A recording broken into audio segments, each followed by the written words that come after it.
오늘도 우리에게 놀라우신 은혜를 주실 줄로 믿습니다. 다음 주에는 또 어떤 이벤트가 있는지 굉장히 기대가 되어지네요.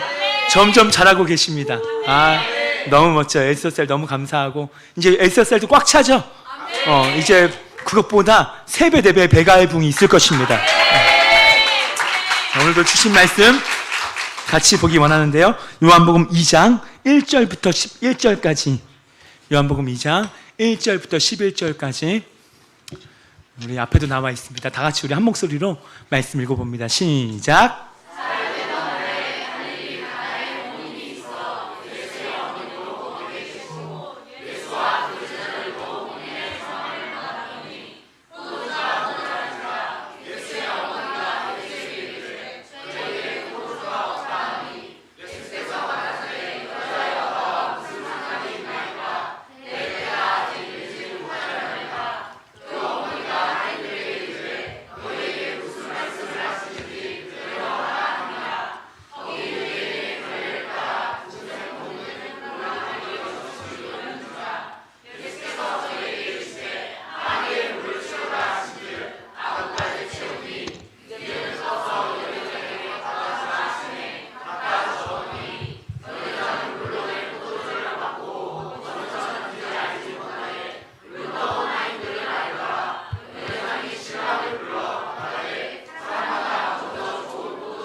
아멘. 할렐루야. 오늘 이 말씀을 통하여 여러분 하나님의 놀라우신 은혜를 받기를 축원하고요. 하나님 우리에게 말씀하시는 분이심을 선포합니다. 여러분 앞으로 저번 주부터 이번 주 계속적으로 예수님께서 행하신, 예수님이 하나님이시라는 것을 인정할 수밖에 없는 예수님의 기적 사건들 좀 보고, 그 다음에 제가 이번에 새롭게 또 준비한 8월, 9월부터 하나님께서 이 교회 가운데 앞으로 2023년도와 하반기를 어떻게 우리 가운데 부흥을 이루실지에 대한 비전에 대한 설교를 여러분과 같이 나누려고 합니다. 여러분 이번에 성경에 나오는 이 기적의 사건, 오늘 물이 포도주가 된 이 기적의 사건, 저번 주는 베데스다 연못 가운데 속에서 38년 된 병자가 일어났잖아요. 이건 묵은 질병이란 말이에요. 근데 주님은 그것도 해결하십니다. 오늘 물이 포도주가 되는, 절대로 불가능한, 어떻게 물이 포도주가 된답니까? 원소기호도 다른데. 근데 오늘 예수님으로 말미암아 그 기적 사건이 일어났단 말이에요. 그러면 오늘 이것을 우리에게 주셨다라는 것은 단순히 그냥 이 쓰여진 말씀이 아니라 우리 삶에도 실제로 이런 일이 일어난다는 사실이에요. 여러분 삶에 그대로 있게 되기를 소망합니다. 사모하는 마음으로 받기를 축원합니다. 이 말씀은 단순히 2000년 전의 말씀이 아니라 오늘 2022년도 7월 17일을 살아가는 오늘 저와 여러분에게 주시는 하나님의 뜨거운 말씀이라는 거예요. 말씀이 살아 움직여, 이 로고스의 말씀이 나의 심령에 레마가 될지어다. 그래서 오늘 제가 선포하기 원하는 것은 제가 전하는 말이 그냥 말이 아니라 영이 될지어다. 할렐루야. 레오는 무엇입니까? 살아 움직이는 말. 이 로고스가 기록된 말씀이 그냥 적혀져 있는데 어느 날 여러분 말씀을 듣다가 어느 한 단어, 어느 한 구절이 내 심령에 팡 때렸단 말이에요. 그건 바로 그 순간에 이 문자화된 들었던 말씀이 지금 선포되는 저의 어떤 한마디가 살아 움직이는 거예요. 영인 거예요. 이게 바로 무엇입니까? 레오라고 말해요. 움직이는 말, 살아있는 말, 역사하는 말. 그래서 어느 날 한순간에 어느 말씀을 듣고 내 심장에 팡 하고 부딪히는 그 말씀이 레마의 말씀이 되는 거예요. 오늘 여러분 말이 아니라 영이 될지어다. 오늘 시간 레마 같은 하나님의 음성이 여러분에게 들리기를 축원합니다. 오늘 주여 나에게 말씀하여 주옵소서. 오늘 주여 내 마음이 갈망되오니 나에게 하나님의 말씀을 들려 주옵소서. 오늘 나의 빈 포도주 잔이 가득 넘치는 시간이 될 것입니다.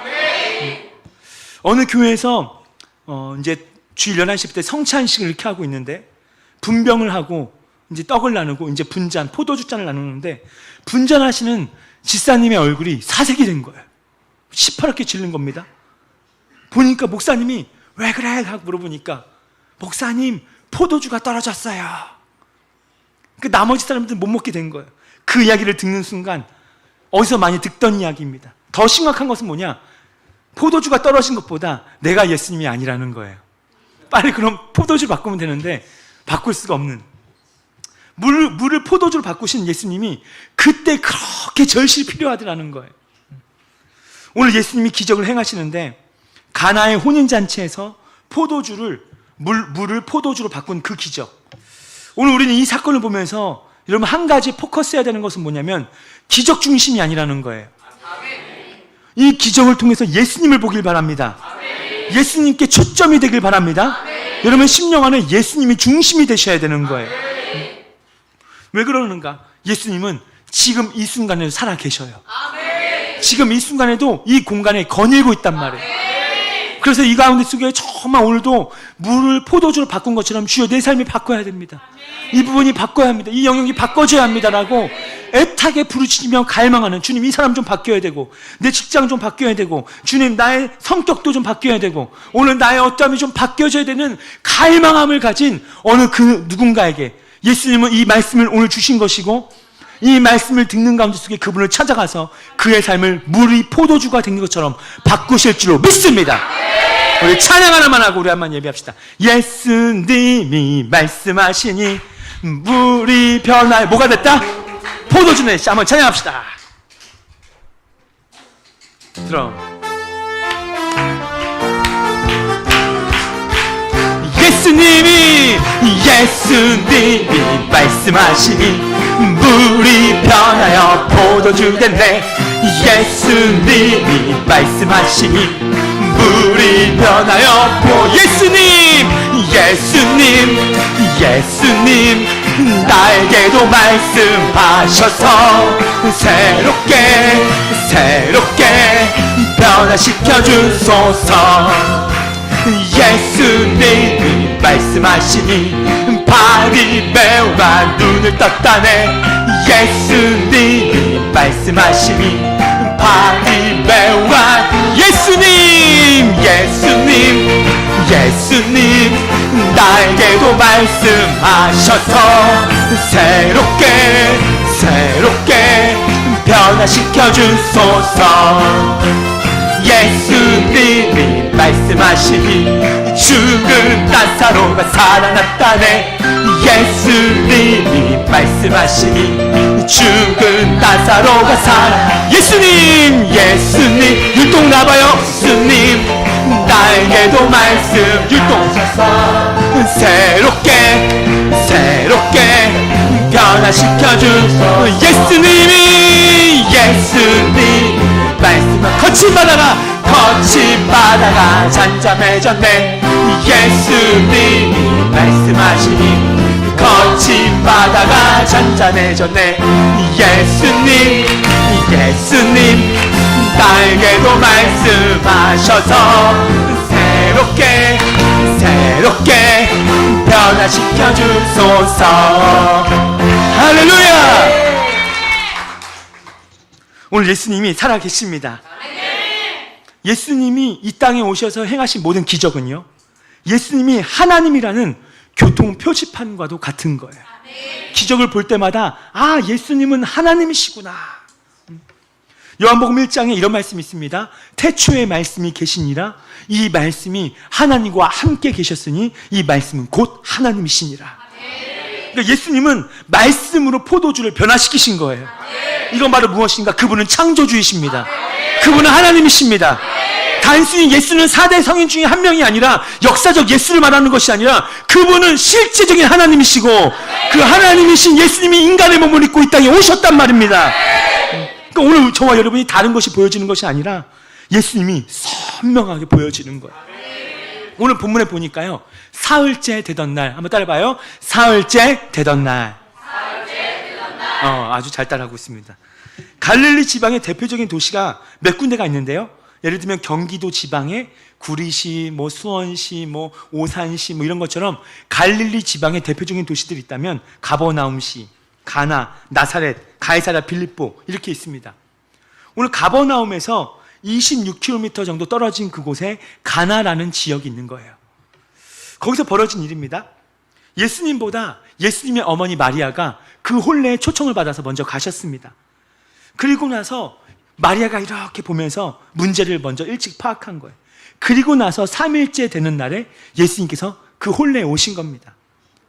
여러분, 유대인들에게 있어서 결혼식은 일주일 동안 되거든요. 그러니까 이 사흘째, 3일째 온다는 것은 결혼식의 핵심, 결혼식의 중앙되는, 가장 하이라이트 되는 그날에 오셨다는 겁니다. 예수님이 나다나엘을 제자 삼으신 후에 제자들과 함께 가나의 결혼식에 가는데, 이 나다나엘은 가나 출신의 사람입니다. 그러니까 동네 결혼식에 자기도 초청받은 거고, 예수님과 그의 제자들도 함께 초청받은 겁니다. 그 당시 결혼식이 일주일인데, 보통 이 3일째 되는 날이면 모든 사람들이 다 참여하는 날이에요. 여러분, 지금은 뭐 KTX가 있고 뭐 SRT가 있고 뭐 비행기도 있고 그렇지만요, 그때 당시에는 그런 게 없잖아요. 지금 뭐 어디 부산에서 결혼식 가면 뭐 KTX 타고 당일 갔다 오잖아요.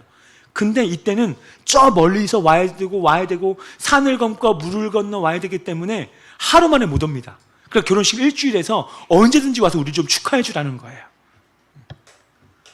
근데 이 3일째 되는 날이면 미리 결혼식 날에 이제 출발해야 되겠다, 오다가 하룻밤 유숙하고 와서 3일째 되는 날이면 모든 초청받은 사람이 다 모이게 되어지는 날이에요.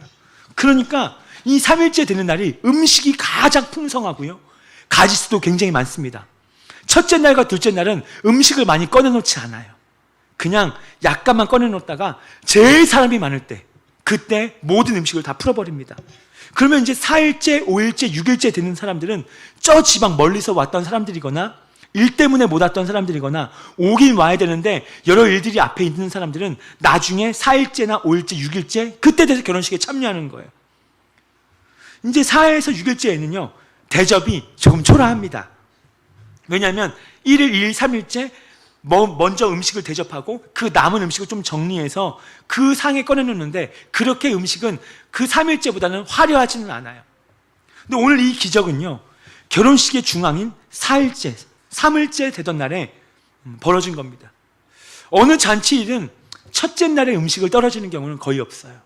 그래서 예수님은 3일째 온 것입니다.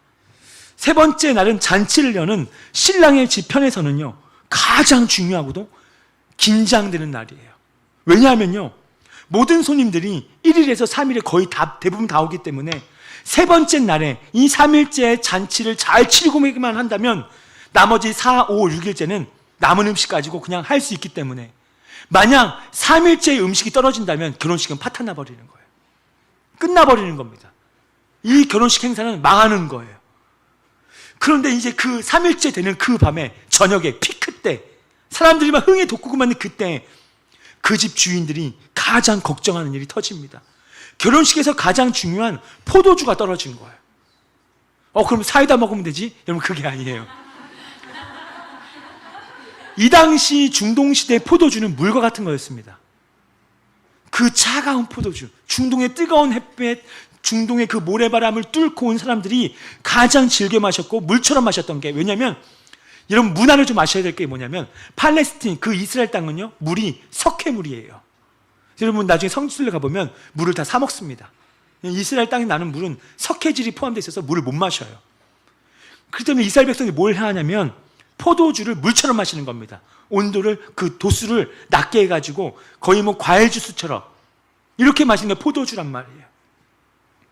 근데 지금 결혼식에서 가장 중요한 그 시원한 포도주가 떨어진 겁니다. 마실 게 없는 거예요.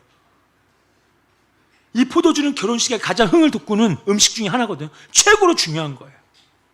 예상보다 사람이 많이 와서 몰려든 것일까요? 이제 그 집안에 위기가 드디어 찾아온 겁니다. 이 팔레스틴 문화에 있어서 결혼식이라는 건 우리와 달라요. 굉장히 중요한 의미가 있습니다. 그 집안에 자존심이 걸린 문제예요. 그 집안의 자존심이에요. 결혼을 하는 부부의 장래가 걸려있고, 그 결혼한 그 남자의 유대 사회, 유대는 남성주의 사회거든요. 그 유대 남자 사회에 진출할 수 있는 발판을 마련하는 계기가 결혼식이에요. 거기서 어른들을 만나고 인사 잘하고 잘 대접하면 나중에 유대 남자 사이에 그 사회생활에 진출했을 때, 그때 잘 먹었어, 그때 재밌었어, 좋았어, 야 결혼식 재밌었는데, 이러면 이제 평판이 좋아지고 취직도 잘하게 되는 거고 관계가 넓어지는 거예요. 부부의 이미지가 걸려있고 또 집안의 이미지, 그 당시는 가문의 이미지가 굉장히 중요했기 때문에 가문의 이미지, 그리고요 부모들의 이미지가 걸려있습니다. 그 신랑과 신부의 아버지 되는 부모들의 이미지. 그러니까 지금 그 이미지를 생각한다 해도 포도주가 떨어졌다? 이건요, 최고의 위기의 밤이 지금 그 집안에 찾아온 거예요. 그러나 여러분, 그런 위기 때 우리 크게 아멘합시다. 예수님이 오셨습니다. 예수님이 오셨습니다. 놀라운 거예요. 여러분, 예수님은요 항상 이럴 때 나타나시더라고요. 위기가 닥쳐올 때, 우리 인생에 최고의 어려움이 올 때, 설마 하던 그 일이 왔을 때, 설마 나에게는 이런 일이 벌어지지 않겠지? 설마 나의 인생 가운데 이런 일은 벌어지지 않을 거야.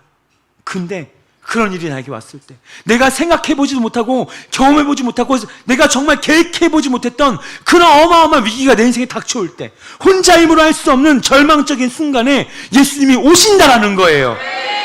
그 예수님이 등장하는 모습을 보니까요, 허겁지겁 오신 게 아닙니다. 막 땀 막 흘리면서 막 숨이 턱까지 차오르면서, 그게 아니라 이미 이 일이 일어나는 것을 미리 아셨다는 듯이 아주 태연하게 자연스럽게 오시는 거예요. 여러분, 예수님이 저와 여러분의 인생을 어떻게 흘러가는지 다 아신다라는 겁니다. 모르시는 게 아니에요. 근데 중요한 게 뭐냐면, 내가 내 인생이 잘 나갈 때 예수님 나에게 오지 않으세요. 내 인생 내가 할 수 있다, 내 지식과 내 머리와 내 힘과 내 어떠함으로 내가 할 수 있다라고 말할 때는 예수님이 오지 않더라는 거예요. 내 인생의 가장 위기가 닥치는 그 순간에, 끝났다, 포도주가 없다, 위기다, 저 지금 밖에 있는 마당에 수많은 사람들이 포도주 좀 더 주세요, 목말라요 하고 있는데 없는 거예요. 이런 위기의 순간에 갑자기 삐그덕하고 하는 문이 열리는 소리가 들리면서 예수님이 들어오시더라는 겁니다. 포도주가 떨어진 그 위기의 집에, 그 위기의 인생 가운데 그런 심각한 문제를 가지고 있는 그 어떠한 삶에 예수님은 찾아오고 계셨다라는 거예요.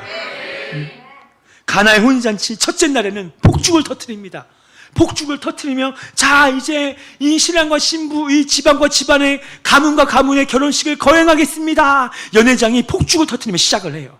그러면 빵빠레가 울리고 막 그 나팔 소리, 막 북치는 소리, 막 둥두닥닥 둥두닥닥 이렇게 하면서 막 사람들이 막 흥겨서 춤을 추고 막 음식을 먹고 마시고, 신바람이 있고 춤이 있는 잔치가 팔레스틴 결혼 문화예요. 얼마나 즐겁고 흥이 나는지 다들 노래를 부릅니다. 흥을 외칩니다. 춤을 춥니다. 맛있는 음식을 먹으면 포도주를 마셔요.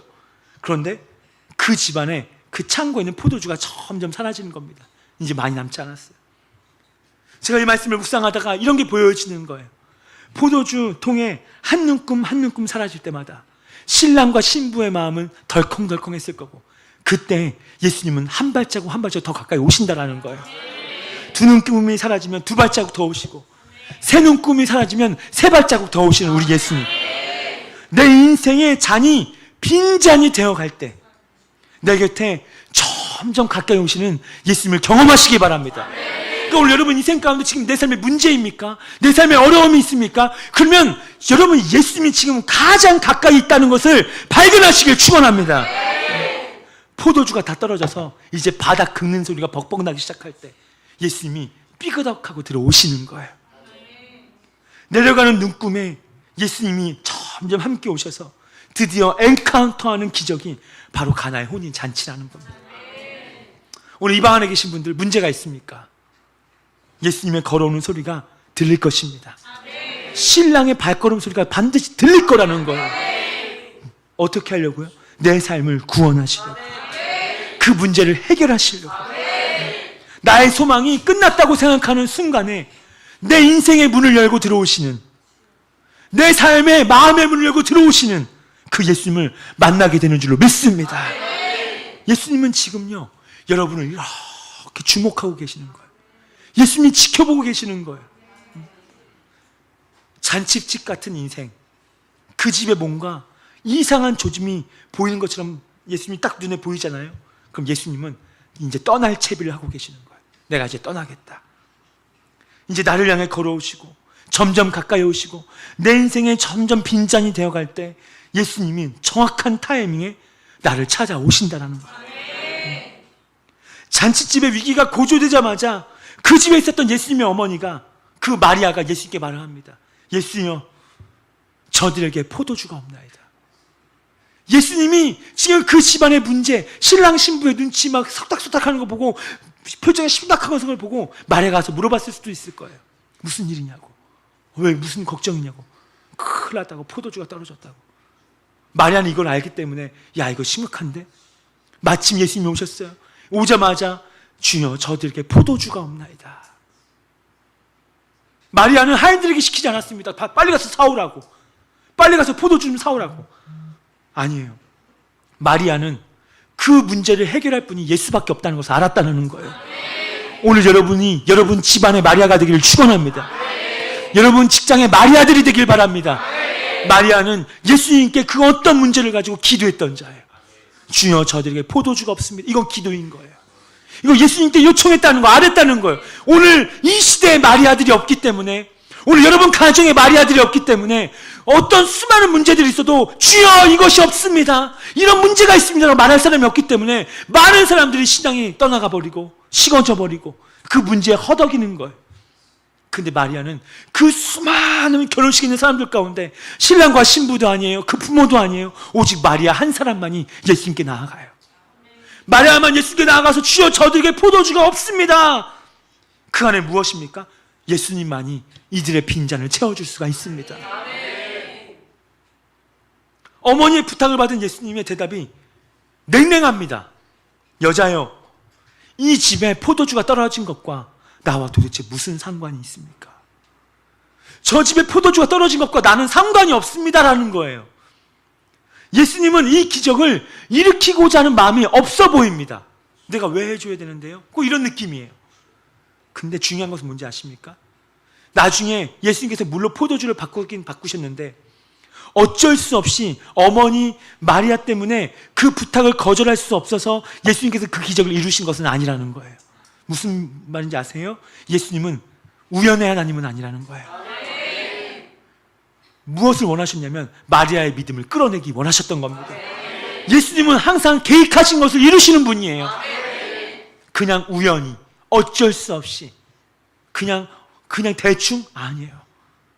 예수님이 물로 포도주를 바꾼 이 기적은 이미 창세전부터 계획된 사실이었다는 겁니다. 그 안에는 테스트가 있는 거예요. 어느 날 수로보니게 여인이 예수님께 찾아옵니다. 무릎을 꿇고 예수님 나를 불쌍히 여기소서. 내 딸이 흉악기에 귀신 들렸습니다. 근데 예수님은 쳐다보지도 않아요. 그러니까 제자들이 주여 저 여인이 이렇게 하는데 어떻게 안 되겠습니까? 그리고 예수님께서 하신 말씀이 주인의 집에서 뭐라고 합니까? 나는 이스라엘 집에 잃어버린 양 외에는 보내심을 받지 아니하였다. 그런데 예수님께서 그 여인과 대화하면서 그 여인의 마음 가운데 뭔가 예수님께서 듣기 원하시는 고백이 있는 거예요. 그 마가복음에는 이렇게 말합니다. 자녀의 떡을 취하여 개들에게 던짐이 마땅치 아니하다. 한마디로 너는 개 같은 사람이란 뜻이에요. 굉장히 위험한 발언입니다. 예수님이 위험한 발언까지 하신 거예요. 굉장히 그 여인의 마음에 상처를 줄 수밖에 없는 말을 하신 거예요. 근데 그 여인이 뭐라고 말인지 아십니까? 주여 옳소이다. 옳소이다. 맞습니다. 나 그런 자 맞습니다. 자기의 영적 상태를 인정하는 거예요. 그리고 뭐라고 합니까? 그러나 주여 그 개들도 주인이 상에서 먹는 부스러기를 먹나이다. 부스러기 은혜라도 주십시오. 근데 마가복음 이렇게 얘기합니다. 그래 이 말을 하였으니 돌아가라. 내 딸이 나았다. 한번 따라합시다. 이 말을 하였으니. 주님께서 뭔가 듣기 원하셨던 대답이에요. 너가 지금 이 말을 했다. 이 말을 했으니 돌아가라는 거예요. 어떤 말입니까? 예수님은 어떤 이 방 안에 수많은 기도 제목들이 있는 거 여러분 다 아십니다. 가정의 기도 제목, 배우자에 대한 기도 제목, 자녀에 대한 기도 제목, 직장에 대한 기도 제목, 사업에 대한, 재정에 대한 기도 제목 많아요. 예수님은 다 해결하길 원하십니다. 근데 중요한 것은 무엇이냐? 예수님이 듣고 싶어하는 소리가 있다는 거예요. 이 말을 하였으니 돌아가라. 내 딸이 나았느니라. 예수님은 그 안에 믿음을 끌어내길 원하십니다. 예수님은 예정에도 없던 기적을 이루시는 분은 아니에요. 예수님은 이미 관심을 가지고 계셨고 어떤 문제인지 미리 다 아셨고 언제 일어날지도 다 아셨고 그래서 그 타이밍에 정확하게 지금 오셨다는 거예요. 사흘째에 포도주가 떨어졌다? 이건요 그 집안이 그렇게 부잣집은 아니라는 겁니다. 6일이에요. 원래 팔레스틴 결혼은 6일이에요. 근데 3일째에 떨어졌다는 것은 그렇게 부유한 집안은 아닙니다. 만약 부유했다면 창고 몇 박스나 쌓아놨겠죠. 그러지 않겠습니까? 어마어마하게 쌓아놨을 겁니다. 마음껏 그냥 먹고 남으라고. 근데 3일째 떨어졌다는 것은 그만큼 이 집안이 좋은 집안은 아니라는 거예요. 부유한 집안은 아니라는 거예요. 늘 부족합니다. 사흘째밖에 가지지 못하는 포도주. 겉은 굉장히 화려해 보였을지 모르겠습니다. 하인들도 있던데요. 집도 있던데, 마당도 있던데, 보니까 괜찮던데. 그러나 겉은 굉장히 좋아 보일지 모르겠습니다. 여러분, 우리가 주님 앞에 나올 때 나는 괜찮은 것처럼, 내 겉모습은 꽤 괜찮은 것처럼, 그러나 여러분의 중심이 중요한 거예요. 겉은 화려해 보일지 모르지만 자기만이 아는, 나만이 알아요. 내 양심의 법이 있는 거예요. 내 양심의 법. 이것이 나를 증언해주고 있거든요. 불안해서 못 사는. 나만이 알아요. 내 안에 불면증도 있고 불안도 있고 두려움도 있고 나만이 아는 고민이 있고 나만 누구도에게도 말하지 못하는 그의 집안은 실제적으로 가난한 집안일 수도 있었습니다. 늘 가슴 졸이며 살 수밖에 없는, 두려워하며 사는 사람, 이 시대 너무 많습니다. 겉은 그럴듯해 보여요. 누가 봐도 겉은 괜찮아 보입니다. 아무 문제 없는 것처럼 보여요. 오히려 잘 사는 것처럼 보입니다. 그러나 그 안에는 어마어마한 불안함, 두려움, 그 안에는 어마어마한 걱정심, 염려, 그 안에는 망가짐, 어마어마한 수많은 스크래치들. 오늘 근데 중요한 것은 무엇인가? 그런 인생에 예수님이 찾아가신다라는 겁니다. 요즘 제가 계속 몇 주 동안 주일 메시지 한번 들어보세요. 예수님은 찾아가시는 분이시다. 그러면 누구에게 찾아오시냐 이 말이에요. 누구에게 찾아가시는가? 그냥 가만히 있는 사람? 아니에요. 교만한 사람? 절대 못 만나요. 대대한 사람? 안 돼요. 그냥 한번 들어보지 뭐 이런 것도 안 돼요. 오늘 예수님이 찾아가신 사람은 가장 예수님을 필요로 하는 사람, 예수님 없이는 못 사는 사람, 예수님 없이는 내 인생 하루하루가 불가능한 사람. 주여, 나 예수님 정말 만나야 되겠습니다. 이런 사람. 그냥 예배 한번 들어보지 뭐, 말씀 들어보지 뭐, 말씀 좋다고 하는데 들어볼까? 뭐 이럴까? 예배 와서도 찬양도 그냥 대충, 예배도 대충. 그런 자들에게는 예수님이 엔카운터 할 수가 없는 거예요. 근데 오늘 이 방 안에 나 진짜 오늘 예배를 넘기기, 정말 예배를 그냥 마치기 싫다. 나 진짜 안 되겠다. 나 예수님 오늘 꼭 만나야 되겠다. 나 오늘 예수님 만나고 돌아가면 난 살 수 있다. 이런 자는 오늘 이 예배는 그의 예배가 된다는 사실입니다. 오늘 예수님이 여러분 삶에 찾아가실 줄로 믿습니다. 결혼식에 가보니 이미 와 있는 손님들도 있어요. 근데 예수님도 3일째 손님으로 오셨습니다. 그럼 중요한 차이가 있습니다. 어떤 차이가 있냐면요, 이미 와 있는 사람들은 얻어먹으러 온 사람들이에요. 저들에게 가서 뭘 얻어먹을까? 근데 예수님은 그들에게 먹여주러 오셨다는 겁니다. 오늘 예수님이 내 안에 계신 사람은 예수님께서 뭐라고 말씀하십니까? 너는 나로 더불어 먹고 예수님으로 말미암아 너는 살 수 있다는 거예요. 그 수많은 사람들 중에 그 가정의 문제를 해결하시는 그분은 예수밖에 없었다는 겁니다. 수많은 사람들이 있습니까? 여러분 주변에 많은 사람들이 있습니까? 여러분 주변에 여러분 문제를 막 아파하며 애쓰며 막 해줄 사람이 많습니까? 있다고 해도 실제로 여러분 삶의 빈잔을 채워주지는 않을 것입니다. 여러분이 아무리 많은 것을 가졌다 할지라도, 많은 재물, 많은 어떤 것을 가졌다 할지라도 그것이 여러분의 인생의 빈잔을 채워주지는 않아요. 여러분이 수많은 좋은 집에 내고 좋은 집에 좋은 차를 몰고 다니고, 여러분이 아무리 이 세상에 봐도 좋아 보이는 것을 다 가진다 할지라도 여러분 마음에 공허함은 채워줄 수 없을걸요. 하나님만이 채우는 공간이 있다는 거예요. 예수님만이 채워줄 수 있는 공간이 있다는 겁니다. 그 수많은 사람들 중에 그 가나의 혼인잔치에 그 가정에 그 신랑과 신부의 문제를 해결하는 분은 예수밖에 없는 거예요. 마리아는 이것이 보였던 겁니다. 오늘 그 예수님이 저와 여러분의 예수님이 되시는 줄로 믿으시기 바랍니다. 많은 사람들은 여러분의 어떠함을 보고 올 겁니다.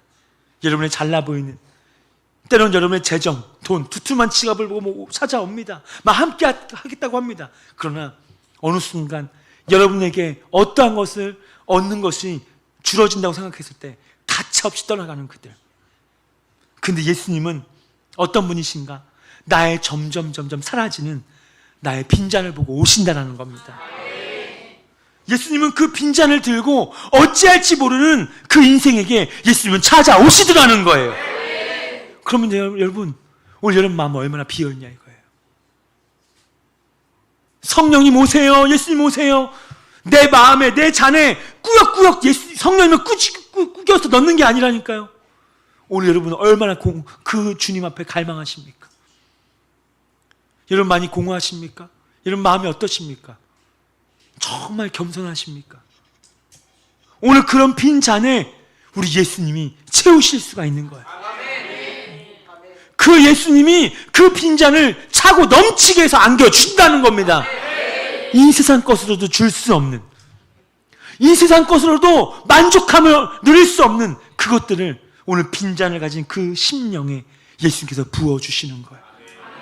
그분의 임재로, 그분의 사랑으로, 그분의 말씀으로 오늘 경험하시길 축원합니다. 예수님으로 체험받는다는 것이 무엇인지를 경험하셔야 돼요. 말씀으로 충만케 된다는 것이 무슨 맛인지 아셔야 되는 거예요.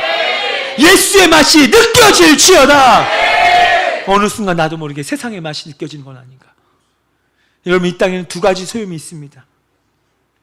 바다에서 캐는 소금이 있고요, 땅에서 캐는 토염이 있어요. 그러면 중요한 게 뭐냐면, 이 바다에서 캐는 소금은 아무리 1000년이 가도 10,000년이 가도 이 짠맛은 변하지 않아요. 근데 땅에서 캔 토염은요, 신기합니다. 모양은 똑같아요.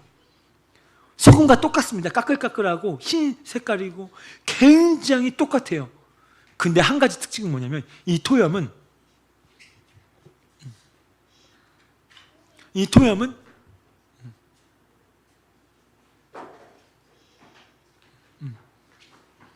토염의 특징이 뭐냐면, 그냥 땅바닥에 내비두잖아요. 그럼 풍화작용에 의해서, 바람에 의해서 짠맛이 다 날아가 버려요.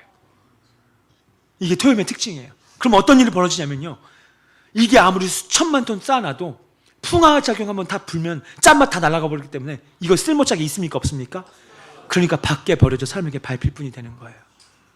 짠맛이 없으니까 이거 아무리 수천만 톤 창고만 어마어마하게 크고 아무리 쌓아놔도 짠맛 없는 소금은 아무짝에도 쓸모없습니다.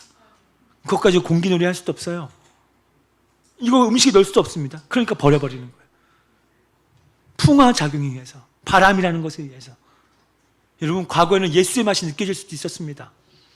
과거에는 그의 표정과 그의 눈빛과 그의 언어와 그의 옷차림과 그의 모든 풍겨나는 분위기는 누가 봐도 기독교인이에요. 누가 봐도 예수 믿는 사람이에요. 가정에서 보니까, 또 직장에서 보니까, 관계 속에서 보니까 누가 봐도 예수 믿는 사람처럼 보여요. 얼마나 입에서 감사 하나님 감사 찬양합니다, 사랑합니다, 예배합니다, 이런 것들이 많이 있었어요. 그의 눈에는 아버지의 눈물이 있었을 수도 있어요. 그 이 땅 가운데 아버지의 이름이 땅에 떨어진 것을 바라보며, 그 내가 사랑하는 아버지, 날 위해 십자가에 죽으신 아버지, 그 예수, 근데 그 예수님의 이름이 땅에 떨어진 것을 바라보며 내 눈에서는 뜨거운 눈물이 흘렀던 때도 있었어요. 찬양할 때 얼마나 뜨거운지, 예배할 때 얼마나 좋은지, 말씀 들을 때 얼마나 갈망되는지, 교회 오는 게 왜 이렇게 신나고, 예배가 마쳤을 때 다음 주 예배가 또 기다려지는 그 마음, 예수의 맛이에요. 근데 어느 순간부터 세상의 풍화작용이 불기 시작하는데, 세상의 바람이 불기 시작하는데 짠맛이 점점 날아가 버리는 거예요. 예수의 맛이 점점 사라지는 거예요. 어느 순간 내 입에는 욕이 나오기 시작해요. 아이씨가 나오기 시작하고, 짜증나는 말이 많이 나오기 시작하고, 어느 순간 내 입에서는 평가와 판단과 비판과 정죄와, 어느 순간 감사의 말이 아니라 불평의 말이 나오기 시작하고, 어느 순간 내가 듣고 있는 것도 예전엔 찬양이었는데 이제는 세상의 가요들이 들어오기 시작하고, 나의 옷차림과 나의 스타일과 나의 모든 것들이 누가 봐도 저 사람 저 기독교인 맞아?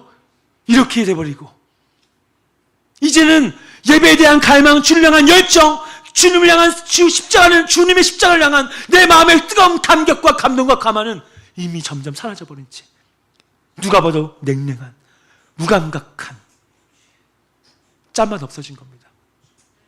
예수의 맛 사라져버린 겁니다. 아무짝에도 쓸모없는 거예요.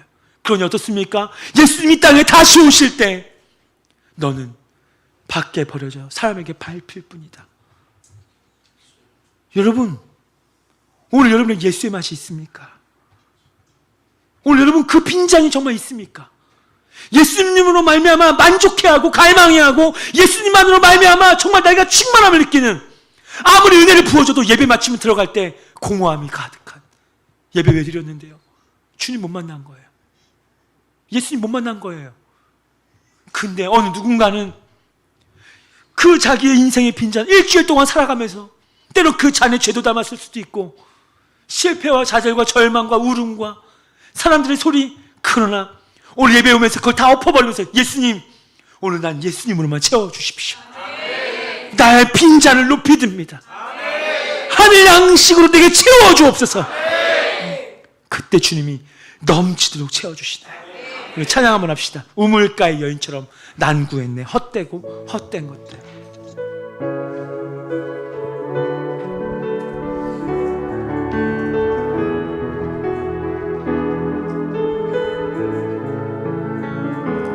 우물가의 여인처럼 난 구했네, 헛되고 헛된 것들을.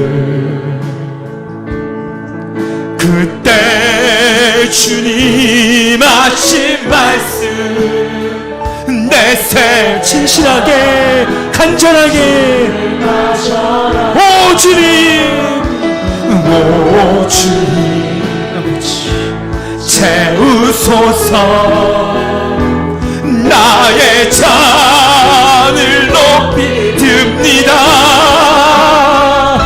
하늘 양식 내게 채워주소서. 넘치도록 채워주소서. 많고 많은 사람들이, 많고 많은 사람들 찾았었네. 헛되고 헛된 것들을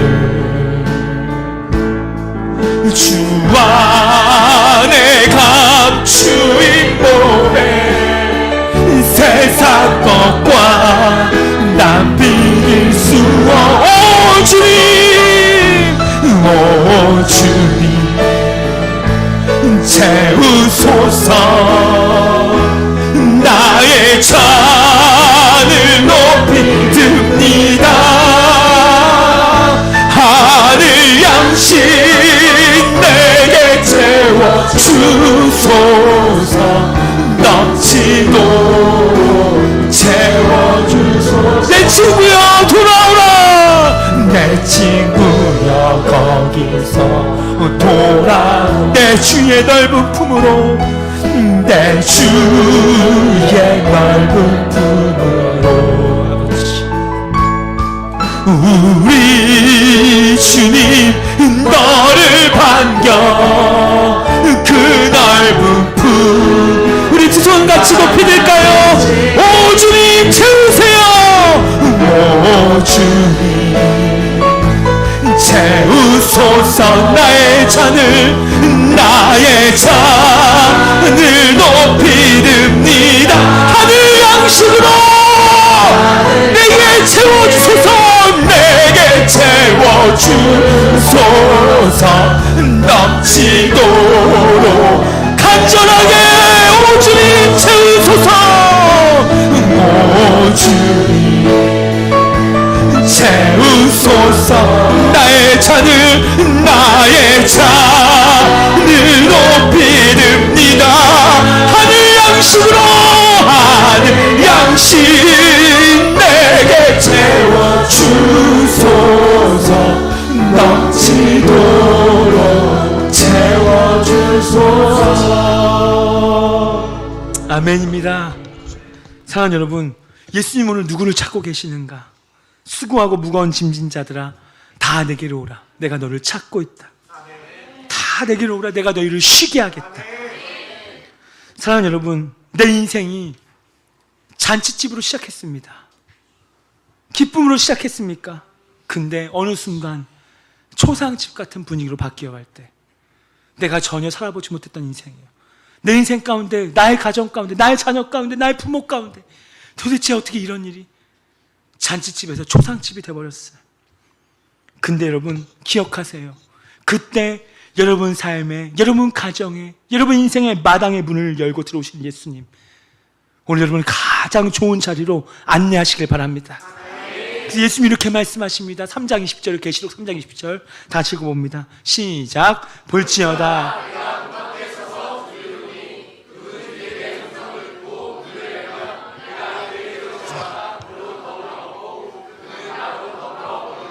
아멘.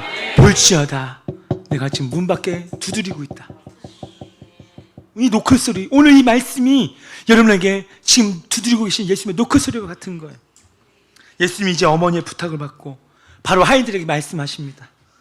이제는 그 문제를 해결하시는 주인공으로 나서시는 거예요. 돌 항아리에 물을 가득 채워라. 돌 항아리는 6돌 항아리가 있었는데 둘레가 지름이 한 50cm, 1m 정도 되는, 이 정도 큽니다. 크기는 이 정도 돼요. 6이 있어요.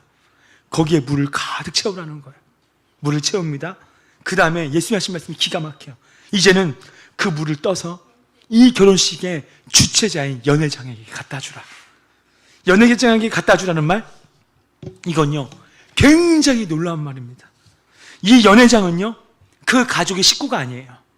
결혼식을 총 책임져서 관리해주고 진행하는 어떤 사회자예요.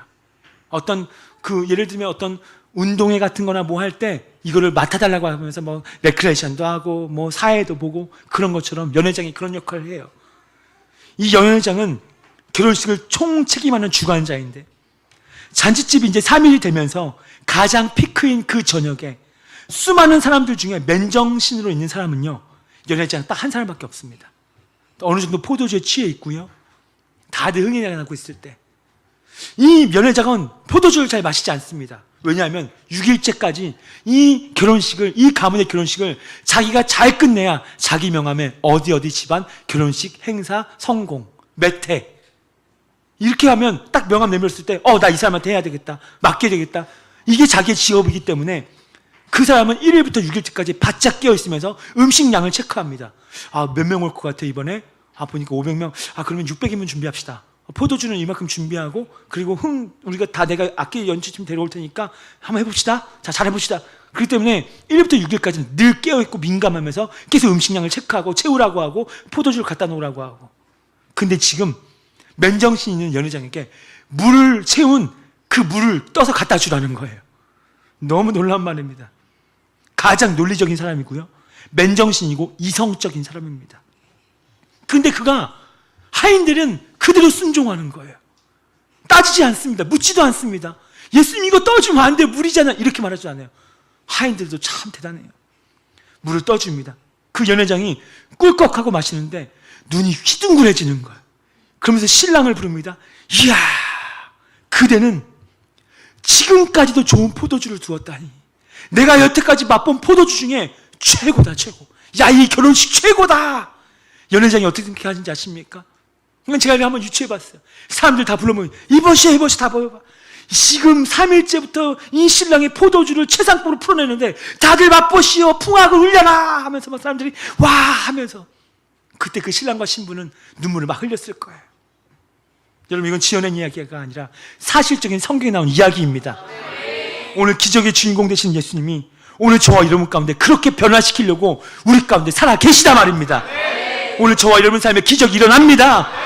예수님이 기적을 일으키는 주인공이시기 때문에 오늘 내가 예수님을 내 마음에 영접하고 내 마음에 믿고 의지한다면 여러분의 인생이 초상집에서 다시 축제 인생으로 바뀌게 되는 줄로 믿으시기 바랍니다. 오늘 예수님이 여러분의 모든 문제에 관심이 있다. 그리고 그 문제를 해결하려고 하신다. 오늘 무엇보다 예수님이 여러분 인생에 걸어오고 계신다. 오늘 그 예수님이 내 마음에, 내 삶의 마당에 한 발짝을 내딛는 그 순간에 문제는 해결될 줄로 믿으시기 바랍니다. 예수님 내 삶에 어서 와주십시오. 빨리 와주십시오. 슬픔이 기쁨으로 회복된단 말이에요. 초상집이 잔치집으로 회복되는 거예요. 오늘 기적이 여러분의 일어나기를 예수님의 이름으로 축원합니다.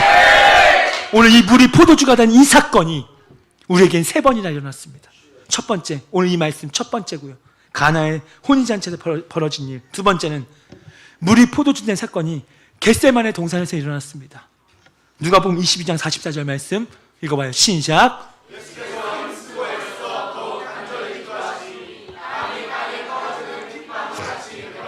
아멘. 예수님이 인류 우리의 모든 죄를 짊어지시고 우리를 구속하시기 위해서 그 전에 겟세마네 동산에 기도하시는데 얼마나 애써 간절히 기도하시는지 모세혈관이 다 터져버린 거예요. 얼마나 극도의 스트레스가 오는지. 그때 땀방울에서 핏방울, 모세혈관이 다 터져서 피부가 터져서 그 땀이 이제 피로 막 흐르는 거예요. 이것은 물이 변하여 포도주가 된 사건입니다. 물이었던 땀이 오늘 저와 여러분을 구원하시기 위해서 간절하게 기도하심으로 포도주로 상징되어지는 예수의 피로 변화되었다라는 거예요. 가나 혼인잔치에서 물을 포도주로 바꾸시는 그 기적의 사건이 성에 차지 않으셨는지 예수님이 물이 포도주가 되시는 주인공이 되신 겁니다. 겟세마네 동산에서 그 얼마나 애써 기도하시니 땀이 막 흐르다가 그 우리 한 사람 한 사람 얼굴을 떠올렸을 겁니다. 내가 얘 구원해야지. 내가 얘 구원해야 돼. 얘 구원해야 돼. 그러면서 애써 기도하시면서 그 물이 피로 변화된 사건. 여러분 우리 인생도 변화될 줄로 믿습니다. 여러분 기도하세요. 오늘 변화되기 원하십니까? 예수님 겟세마네 동산에 흐르신 땀방울의 피를, 그 보혈의 피를 나의 마음에 뿌리고 바르고 덮습니다. 오늘 주여 나를 변화시켜 주십시오. 마지막 세 번째는 물이 변화해 포도주 된 사건이 저와 여러분에게 일어났습니다. 요한복음 3장에 이런 말씀이 있습니다. 너희가 물과 성령으로 나지 아니하면. 오늘 우리는 물로 태어난 인생이었어요. 죽을 수밖에 없는 인생이었습니다. 그러나 예수님의 십자가의 보혈의 피, 예수님의 등원에 채찍을 맞으시고 수염에 뽑히시면서 얼굴을 맞으시며 흐르는 얼굴에 쓰는 보혈, 가시면류관을 쓰시면서 머리에 설린 보혈, 그 대못을 양손에 박으시면서 흘렸던 보혈, 예수님께서 등허리에 채찍을 맞으면서 흘렸던 보혈, 예수님께서 그 대못에 양발을 겹쳐서 발등에 찍히면서 흘렸던 보혈, 예수님의 그 옆구리를 찌르면서 그 창이 심장을 관통하면서 심장이 터지면서 흘린 보혈, 우리를 살리시려고 그 보혈을 흘리신 줄로 믿습니다. 여러분 우리 모두는, 저와 여러분은 걸어다니는 기적입니다. 원래 우리는 물로 태어나서 물로 끝나야 되는 인생이었지만 예수의 보혈로 씻음 바 되어져서 구원받은 하나님의 자녀가 되었습니다.